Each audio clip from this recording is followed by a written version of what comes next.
Hajat bumi itu adalah bentuk sujud syukur kepada Allah Subhanahu wa Ta'ala, yang mana pada bulan Muharram itu banyak keajaiban-keajaiban yang pernah dialami.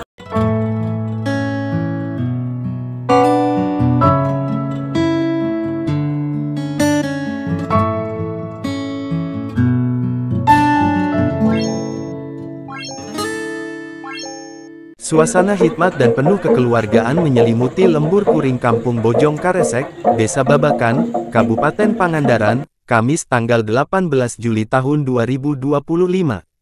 Ratusan warga bersama tokoh-tokoh budaya dari berbagai daerah di Jawa Barat berkumpul dalam perhelatan Hajat Bumi atau Hajat Suya, sebuah tradisi adat sebagai bentuk syukur kepada alam dan penghormatan kepada leluhur.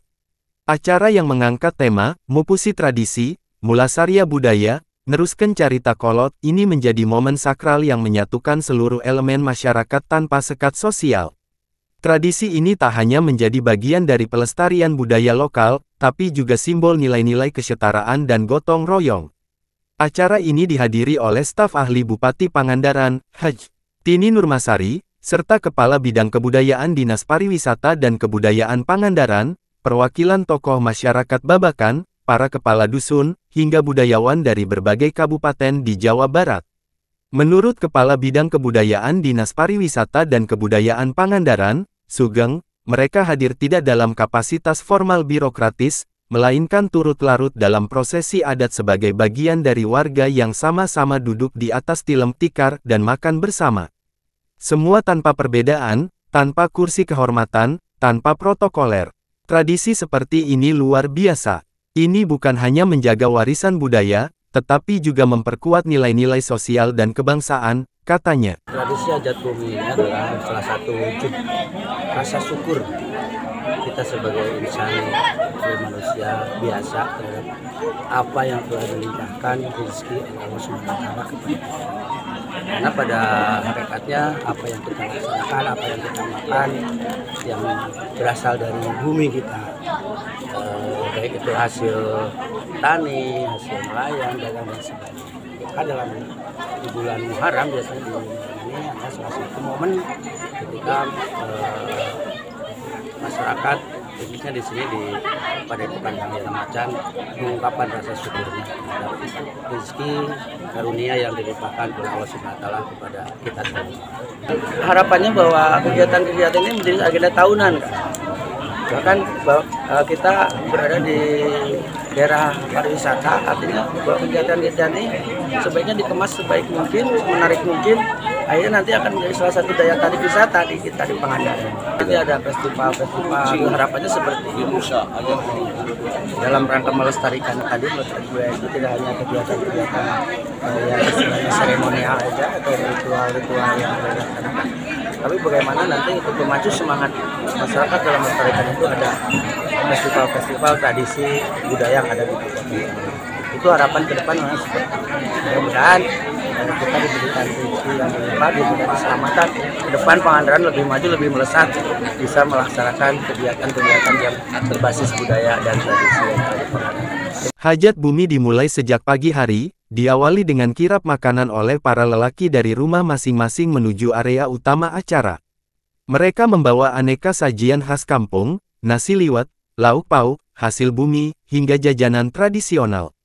Makanan-makanan tersebut kemudian diserahkan kepada para perempuan yang telah menyiapkan tempat dan susunan sesaji. Setelah prosesi penyerahan makanan selesai, seluruh warga berkumpul dalam satu hamparan tikar. Tak ada pemisahan antara pejabat dan masyarakat. Semua duduk setara, menyantap makanan bersama sebagai simbol kesatuan, rasa syukur, dan kerendahan hati.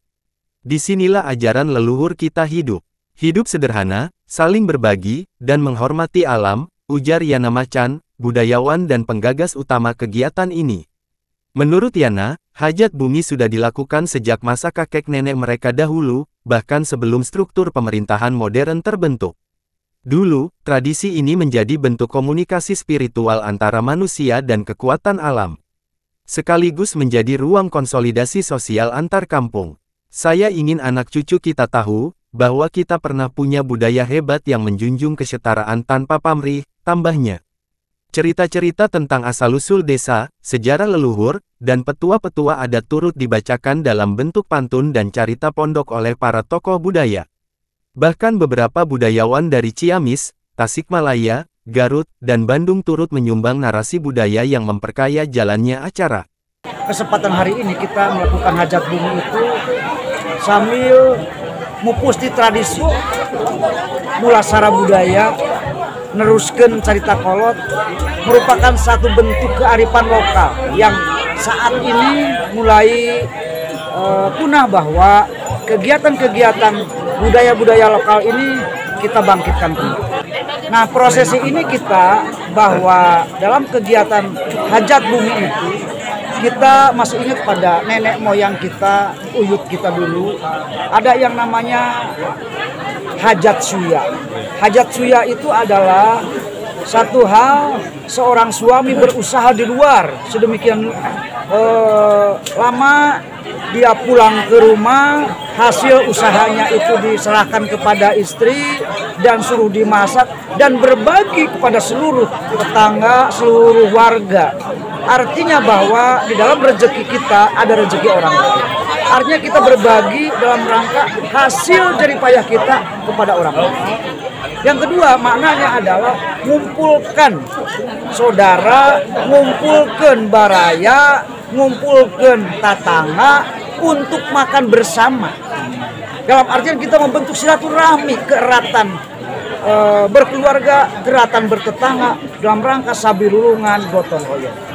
Kami bahwa para budayawan ini dilindungi dengan Undang-Undang Pemajuan Kebudayaan nomor 5 tahun 2017, serta juga diatur dengan peraturan pemerintah nomor 87 tahun 2021, serta di Undang-Undang Dasar 1945 itu di pasal 32. Negara hadir dalam rangka memajukan kebudayaan nasional. Artinya bahwa harapan ke depan pemerintah ikut andil untuk melestarikan budaya-budaya nasional, budaya-budaya lokal, yang mana bahwa sampai hari ini mulai memudar dan mulai punah. Kegiatan ini juga menjadi media edukasi budaya bagi generasi muda. Mereka diajak ikut serta dalam menata sesaji dan mendengarkan dongeng budaya dari para sesepuh. Ini bukan hanya budaya panggung, tapi budaya hidup. Anak-anak perlu melihat, merasakan, dan mengalami langsung, kata keluarga besar Raja Tragaluh, Raden Koko Koswara. Raden Koko Koswara mengapresiasi antusiasme warga dan para tamu undangan dalam perayaan hajat bumi kali ini. Ia berharap acara ini tidak hanya menjadi kegiatan insidental, tetapi menjadi agenda budaya tahunan yang terintegrasi dengan program pariwisata dan pelestarian budaya lokal. Kita punya kearifan lokal yang kuat. Ini potensi besar untuk pariwisata berbasis budaya, sekaligus memperkuat identitas kita sebagai masyarakat Sunda, ujarnya. Di tengah derasnya arus modernisasi, hajat bumi menjadi pengingat bahwa masyarakat masih memiliki akar yang kokoh. Akar yang tertanam dalam nilai gotong royong, kesederhanaan, dan hormat terhadap alam. Acara ditutup dengan pembacaan doa bersama untuk keselamatan kampung, hasil tani yang melimpah, serta perlindungan bagi generasi mendatang. Ini adalah suatu kegiatan turun-temurun dari zaman dahulu, zaman kerajaan sampai saat ini.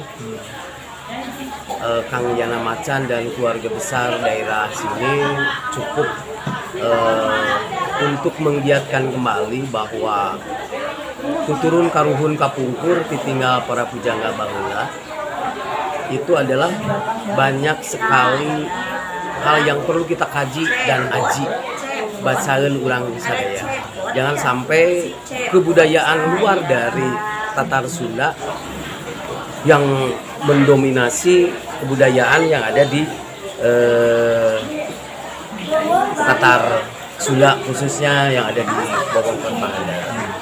Nah, jadi kami atas nama terah dari keturunan para Raja Galuh mengucapkan terima kasih dan mohon bantuan dukungannya dari semua lapisan, baik pemerintah, warga masyarakat yang lain, tokoh alim ulama, tokoh masyarakat. Karena apa? Kalau pada abad ke-16 waktu Galuh sudah Islam, yaitu dikombinasikan antara budaya dan agama. Jadi begini, ada ketentuan hadis, barang siapa yang mensyukuri nikmatmu walaupun sedikit maka akan ditambah kembali ke nikmat. Tapi yang mengkufuri dari nikmat tersebut maka tunggulah aja. Kita bergandengan antara budaya dan agama. Karena apa? Budaya ditinggal karuhun kapungkut, tidak pernah ada yang mengajarkan kepada anak cucu buyutnya untuk mengajarkan yang salah. Contohlah kalau kita seandainya sedikit saja mengaji, siapa sih yang mengajari kita nanam singkong saja dulu? Sampai sekarang kan pabrik acinya ada, singkongnya bermutu bagi. Itu kan hasil dari pelajaran dari karuhun kita, menanam padi, kumaha, lain sebagainya. Itulah. Jadi kita kembali ke alam, kita mensyukuri bahwa semua hasil bumi dengan hajat bumi ini dari Kilance Kang Yana beserta keluarga besar warga masyarakat sini, saya mohon didukung dan mari kita sama-sama menjaga melestarikan kebudayaan yang ada di Tatar Sunda. Kami sangat berterima kasih sekali karena dengan kegiatan budaya kembali diangkat oleh para tokoh-tokoh budayawan, tokoh seniman. Kalau tanpa publikasi, anak muda dan yang lainnya tidak akan pernah.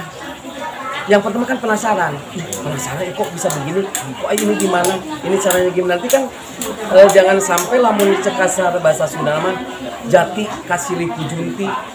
Jadi kebudayaan luar yang mabuk-mabukan yang diekspos lain sebagainya, sedangkan pelajaran budaya yang arif yang kata Filansep tadi harus punya adab. Jadi adab-adab kurang Sunda teh kumaha. DP-DP handap asor, lelis jejer liatan. Karena sekarang zamannya begini, jadi kita harus mengikuti. Dan saya juga terima kasih banyak semua atas nama para budayawan, para trah keturunan yang menjaga kearifan lokal. Abdullah Haris melaporkan untuk Global TV Aktual dari Pangandaran, Jawa Barat.